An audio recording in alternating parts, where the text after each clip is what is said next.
দুইটা পন্থা আছে, এই দুইটা পন্থার বাইরে ইউনূস সাহেবকে সরানোর কোনো সুযোগ নাই। নাম্বার ওয়ান, নির্বাচন। নির্বাচন দেওয়ার মানে তাকে সরে যেতে হবে। নাম্বার টু হচ্ছে উনি যদি স্বেচ্ছায় চলে যান, এছাড়া দেয়ার ইজ নো অপশন। আমি চ্যালেঞ্জ করে বলতে পারি, আমরা চাই, সবাই চাই, যারা চায় তারা একটা জায়গায় আছে, আর যারা বলে সংস্কার আর বিচার করার পর নির্বাচন, উনি ইউনূস সাহেব নির্বাচনের তারিখ দিলে সেই সংঘর্ষের দিকে আমরা যাব। Number one. কি অভিযোগ? কেন আমি বলি যে ইসলামী ছত্রছায়া আছেন, যেই ইসলামী চিন্তাবিদ বা ইসলামের কিছু লোক কথা বলেছে এই যে ইসলামে মাজার প্রথা নাই, মাজার নাই, ইত্যাদি ইত্যাদি বলছেন। তারপরে এই মাজার উপরে ৮০-৯০টা মাজার ভেঙেছে, সেটা তারা ভাঙছে আমি বলছি না, যারাই ভাঙুক দায়টা তাদের, কারণ উস্কানিটা তাদের। Number one. নাম্বার টু, অনেকেই কমপ্লেন করেন যে মাজারে নাকি গাঁজা খায়, ইত্যাদি ইত্যাদি। তো গাঁজা খাইলে মাজারের দোষটা কি? আমার গাড়ির ভিতরে ইয়াবা পাওয়া গেছে, গাড়ির দোষ না আমার দোষ? তো আপনি যদি দেখেন কেউ গাঁজা খায়, তাকে আপনি আইনের আশ্রয় নেন। মব জাস্টিস, মাজার ভাঙছেন, ইউনূস সরকার চুপচাপ বসে আছেন। এটা তো একটা স্থাপনা। মন্দির ভাঙলে যদি অপরাধ হয়, গির্জা ভাঙলে যদি অপরাধ হয়, মসজিদ ভাঙলে যদি অপরাধ হয়, আপনি ১০০ বছরের যে মাজার সেটা ভাঙলেও অপরাধ হবে। কেননা বাংলাদেশে যত লোক রাজনীতি করতে যান এবং তার নির্বাচনী প্রচারণা যখন শুরু করেন, আমি দেখেছি হযরত শাহজালালের রওজাকে জিয়ারত করে শুরু করেন। কোন মসজিদের ইমাম সাহেবের কবর, কোন বাইতুল মুকাররমের খতিব সাহেবের কবরে জিয়ারত করে কেউ শুরু করেননি। এই উপমহাদেশ ইসলাম রেখেছেন তারা। সেটাকে যখন ধ্বংস করা হচ্ছে সেই প্রতীকগুলা কিংবা সেগুলা, আর তখন যখন সরকার নির্মম, I hate this government like anything. অন্তত এই দুইটা ইস্যুতে আপনাদেরকে অনতিবিলম্বে অস্ত্র ফেরত দিতে হবে এবং আপনার মব জাস্টিস বন্ধ করতে হবে। কারণ আপনারা ছাত্রদের সহায়তা আছেন, এই কারণে প্রশাসন আপনাদের কথা শুনে না। এবং যে কথাগুলো উনি বলেছেন তাতে আমি নিশ্চিত করে বলতে পারি, সামনে নির্বাচনের তারিখ দেখ আর না দেখ, একেবারে সংঘর্ষ হবে, অনিবার্য ত্রিমুখী লড়াই হবে। সুতরাং সেইগুলাকে বিবেচনায় রেখে আমার কাছে মনে হয় আমাদের সামনের দিক এগুতে হবে। জি,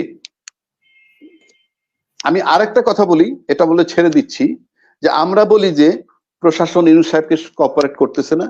আমি নিশ্চিত করে বলে দিচ্ছি, বাংলাদেশে আপনাকে এই ইউনূস সাহেবকে সরানোর জন্য দুইটা পন্থা আছে, এই দুইটা পন্থার বাইরে ইউনূস সাহেবকে সরানোর কোনো সুযোগ নাই। নাম্বার ওয়ান, নির্বাচন। নির্বাচন দেওয়ার মানে তাকে সরে যেতে হবে।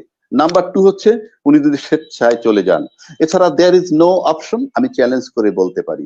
এবং আমার কাছে একটা প্রশ্ন আসে যে আমাদের সামনে নির্বাচনের দিকে যাচ্ছিল জনতা, নির্বাচনের দাবি করে, তারা কি নির্বাচন করে ক্ষমতায় যাবে, ক্ষমতায় গিয়ে প্রশাসন মাঠে নেমে খুব সুন্দরভাবে দেশ চালাবে, এটাই উদ্দেশ্য? নাকি নির্বাচন নামে ইউনূস সাহেবের অপসারণ হবে, সেটা উদ্দেশ্য? এটা আমি কেন বলছি? অনেক আমাকে প্রশ্ন করবেন। কেন করছি? যেই প্রশাসন, এই প্রশাসনটা কার প্রশাসন? আওয়ামী লীগ সরকারের গড়া প্রশাসন।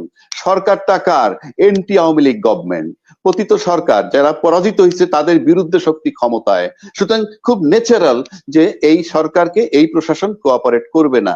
এখন কেউ যদি কনফিডেন্স নিয়ে বলে যে আমরা নির্বাচন করে ক্ষমতায় আসলে পরেই প্রশাসন মাঠে নামবে, তাহলে এই প্রশাসন কি সেই প্রশাসন যে প্রশাসন খুশি হবে যে আমরা আমাদের জেনে ক্ষমতাটাকে, যে শক্তিটাকে হারাইছি, সেই কাছাকাছি কোনো শক্তি পেয়েছি?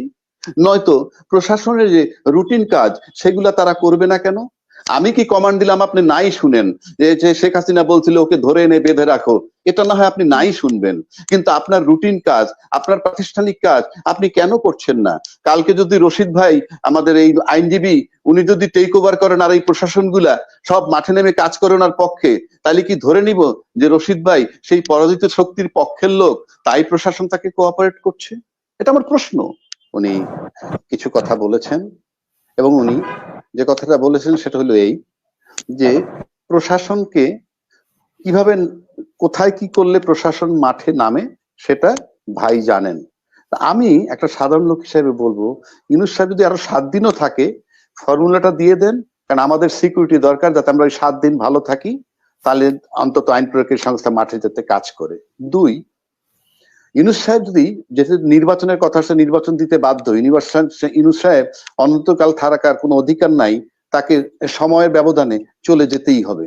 কিন্তু এখন আমার প্রশ্ন হচ্ছে, আমরা যদি ইউনূস সাহেবকে নির্বাচন দিতে বলি, উনি নির্বাচন দেয়, তাহলে কি হবে? আমি বলেছি আপনাদেরকে যে যারা নির্বাচন আমরা চাই, সবাই চাই, যারা চায় তারা একটা জায়গায় আছে, আর যারা বলে সংস্কার আর বিচার করার পর নির্বাচন, উনি ইউনূস সাহেব নির্বাচনের তারিখ দিলে সেই সংঘর্ষের দিকে আমরা যাব। Number one. নাম্বার টু, যদি উনি ইউনূস সাহেব নির্বাচন না দিয়ে চলে যান তাহলে কি হবে? ঘুরে ফিরে আমরা যে জায়গাটায় যাচ্ছি সংঘর্ষ অনিবার্য, যেটা ইউনূস সাহেব ইঙ্গিত দিচ্ছেন যে যুদ্ধের মতো পরিস্থিতির মতো তৈরি থাকেন। সুতরাং আমার মনে হয় যে আমরা কিভাবে প্রশাসনকে মাঠে নামিয়ে নিজেদের নিরাপত্তা নিশ্চিত করব। ইউনূস সাহেব 7 দিন থাকুক, তারপরে সুষ্ঠু নির্বাচন দিয়ে চলে যাক, না বিশ্রী একটা অবস্থা করে যদি চলে যান এবং এই ত্রিমুখী চতুর্মুখী লড়াই যদি হয়, তাহলে কিন্তু দিন শেষে কেউ না কেউ ক্ষমতা নিবে এবং সেখান নির্বাচন হবে না। আর যদি সে ওইভাবে আর কেউ ক্ষমতা নেয় আবার তৃতীয় কোনো পক্ষ, তাহলে কিন্তু অন্তত আরো একটা লম্বা সময় চলে যাবে। তখন আমরা যারা নির্বাচন প্রত্যাশী তাদের আমছালা চলে যাবে, আর যারা সংস্কার এবং বিচার চাচ্ছেন তাদেরও আমছালা চলে যাবে। সুতরাং সেই দিক মাথায় রেখে সবাইকে চিন্তা ভাবনা করে কাজ করতে হবে বলে আমি মনে করি। অসংখ্য ধন্যবাদ।